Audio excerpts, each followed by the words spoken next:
வணக்கம் மக்களே, welcome to tasty Tamizha.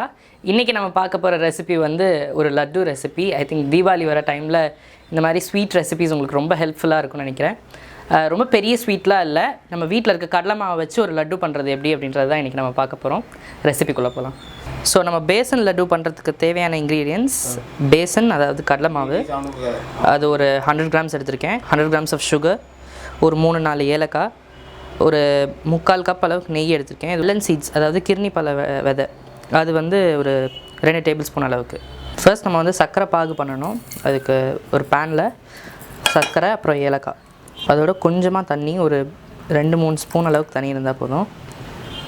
First நம்ம அந்த சர்க்கரை பாகு பண்ணி அதை நல்லா சுண்ட விட்டு திரும்பவும் அது சர்க்கரை மாதிரி மாறுற அளவுக்கு நம்ம வெயிட் பண்ணோம். அண்ட் அந்த சர்க்கரை தான் யூஸ் பண்ணி லட்டு பண்ண போகிறோம். இதனால் நமக்கு வந்து லட்டுக்கு ஒரு ஃப்ரெஷ் ஸ்மெல் இருக்கும். நம்ம நார்மலாக பவுடர் சுகர் பண்ணி யூஸ் பண்ணோம் அப்படின்னா லட்டு சீக்கிரம் கெட்டு போயிடும் அண்ட் உதிர்ந்துடும். இந்த மாதிரி பண்ணுறதுனால லட்டு ரொம்ப நாள் ஸ்டே ஆகும். ஸோ இன்னொரு பேன் எடுத்துகிட்டு இந்த கிர்னி விதையை வந்து வறுத்து எடுத்துக்கலாம். ஸோ இன்னொரு பேனில் நம்ம நெய் விட்டுக்கலாம். கடலை மாவும் போட்டுட்டு இதோட பச்சை ஸ்மெல் போகிற வரைக்கும் நல்லா வறுத்து எடுக்கணும்.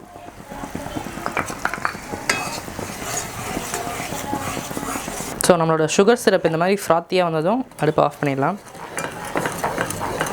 அடுப்பு ஆஃப் பண்ணிட்டு கொஞ்ச நேரம் கிளறிட்டே இருங்க. அது திரும்பவும் கட்டி மாதிரி ஆகிடும். திரும்பவும் 5 to 10 மினிட்ஸ் இதை நல்லா வறுக்கணும் நெய்யில். அதோட கலர் வந்து ஸ்லைட்டாக சேஞ்ச் ஆகி கடலை மாவோட ஸ்மெல் போயிட்டு நல்லா ஒரு முருகின ஸ்மெல் வரும். ஸோ அந்த ஸ்மெல் வரும்போது நம்ம அடுப்பு ஆஃப் பண்ண கரெக்டாக இருக்கும். நம்மளோட கடலை மாவு நல்லா கலர் சேஞ்ச் ஆகிடுச்சு. இப்போ நான் சொன்ன மாதிரி அந்த கேரமலைஸ்டு ஸ்மெல், நல்லா முருகின ஸ்மெல் வந்துட்டுருக்கு. இந்த ஸ்டேஜில் நம்ம அடுப்பு ஆஃப் பண்ணிவிட்டு அதை கொஞ்சம் ஆற விடணும். நீங்கள் அடுப்பு ஆஃப் பண்ணிவிட்டு ஒன்று பிளேட்டில் அதை சேஞ்ச் பண்ணணும், இல்லாட்டி இதை கைவிடாமல் கிளறிட்டே இருக்கணும். நம்ம பண்ண சுகர் சிரப் வந்து இந்த மாதிரி கெட்டி ஆகிடும். ஸோ இதை நம்ம வந்து ஸ்பூன் வச்சு சும்மா சொரன்னாலே போதும். அதுக்கப்புறம் இந்த சுகரை எடுத்து நம்ம பவுடர் பண்ணி லட்டு பிடிக்க போகிறோம். ஸோ நான் சொன்ன மாதிரி அந்த சுகரை பாகாக்கி திரும்பவும் அது கெட்டியானதும் இது மாதிரி மிக்சியில் போட்டு எடுத்து வச்சுக்கோங்க. இது பவுடர் பண்ண போகிறோம். அண்ட் அதே மாதிரி கடலை மாவு நம்ம நெய்யில் வறுத்தது இங்கே ட்ரை ஆகிடுச்சு நல்லா. ஸோ நல்லா ஆறுனதும் அதையும் எடுத்து ஒரு பாத்திரத்தில் வச்சுக்கலாம். ஸோ நம்ம பவுடர் பண்ண அந்த சுகரை கொஞ்சம் கொஞ்சமாக சேர்த்துக்கலாம். நம்மளோட வறுத்து வச்ச அந்த வெள்ளரி விதை அதையும் சேர்த்துக்கலாம். ஸோ நம்மளோட சர்க்கரை அண்ட் கடலை மாவு மிக்ஸ் ஆனதும் நம்ம வந்து இப்போ லட்டு பிடிக்க ஆரம்பிச்சிடலாம். ஆஸ் யூஷுவல் நம்ம கையிலே உருண்டை பிடிச்சி அது ஒரு சர்விங் டிஷ்க்கு மாற்றிடலாம். ஸோ நம்மளோட பேசன் லட்டு ரெடி ஆகிடுச்சு. ப்ராபப்ளி ஒரு 15-20 மினிட்ஸ் தான் இருக்கும், அந்த ஆற டைம் தவிர்த்து. ஸோ ரொம்ப ஈஸி, பட் பார்க்குறதுக்கு ஈஸியாக இருக்க மாதிரி இருக்கும். பட் ஒரு சில ஸ்பெசிஃபிகேஷன்ஸ்லாம் இதுக்கு இருக்குது. என்ன அப்படின்னா, நம்ம வந்து இந்த சுகர் நான் சொன்ன மாதிரி பவுடர் பண்ணி யூஸ் பண்ணாமல் இந்த மாதிரி பாகை காய்ச்சிட்டு திரும்பவும் அதை கெட்டியாக்கி அதை பவுடர் பண்ணி யூஸ் பண்ணோம், இல்லாட்டி லட்டு உதிர்ந்துடும்.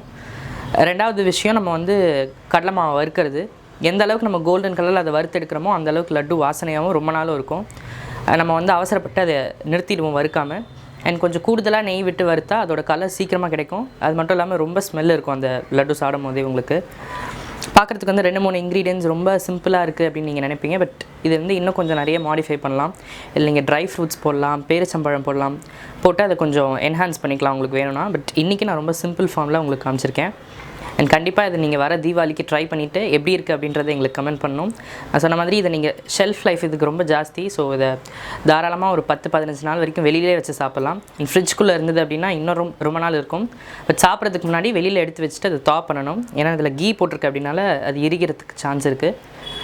ஸோ இதை நீங்கள் கண்டிப்பாக ட்ரை பண்ணுங்கள். இதே மாதிரி இன்னும் டேஸ்டியான, சூப்பரான, எம்மையான ரெசிபிஸ் எல்லாமே உங்களை வந்து சேரணும்னா மறக்காமல் டேஸ்டி தமிழா சேனலுக்கு சப்ஸ்கிரைப் பண்ணுங்கள். பக்கத்தில் இருக்கிற பெல் சிம்பிளையும் சேர்த்து கிளிக் பண்ணுங்கள்.